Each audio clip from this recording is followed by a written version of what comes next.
Little Natalia and her twin sister Amelia are a picture of perfection, and they're fitting in nicely as the newest additions of the Soria family. Twins was not even on the radar, like not even something we had considered could happen, anything like that. Seeing these precious girls, you might think this was smooth sailing, but Nikki's pregnancy was anything but perfection. So right out of the gates, she was a high-risk pregnancy. Nikki's particular type of twins are called monochorionic diamniotic twins. So they have a single placenta that they share, but are in separate sacs inside the uterus.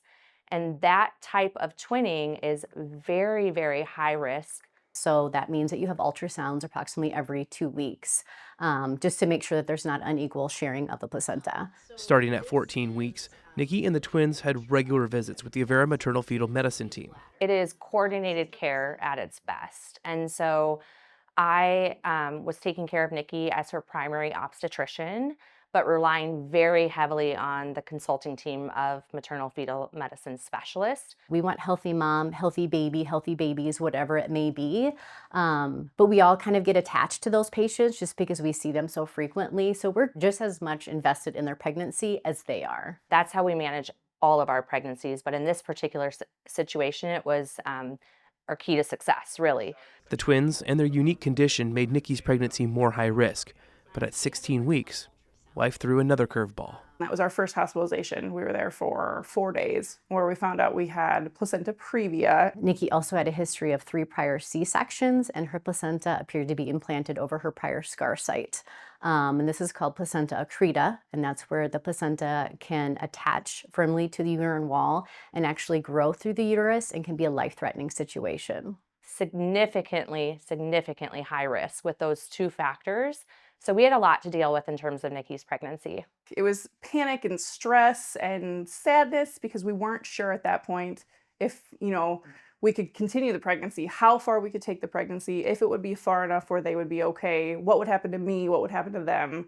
And it became small goals, like let's just get it here, then let's get here. And then as things got, progressed on, it's looking better. Things are, progressing the way we want them to. We tell patients day by day, and we honestly tell them day by day, and we give them a week goal. And then once they hit that week, we say, okay, let's get you through another week, and let's get you through another week. It can get really daunting looking at the big picture, and it's terrifying as a patient. It's even scary to take care of patients like this as a physician. So just trying to keep their chin up and make them feel hopeful about what's to come. And I think that the entire team did that for them. Week by week, Nikki and the girls continued to meet their goals until finally, at 32 weeks and 2 days, it was time. By staying those critical extra days and weeks in the womb, the girls were stronger and the family had a shorter stay in the NICU with fewer complications. Now, half a year later, this family of 7 is ready for their new normal. Chaotic, but it's a good chaos.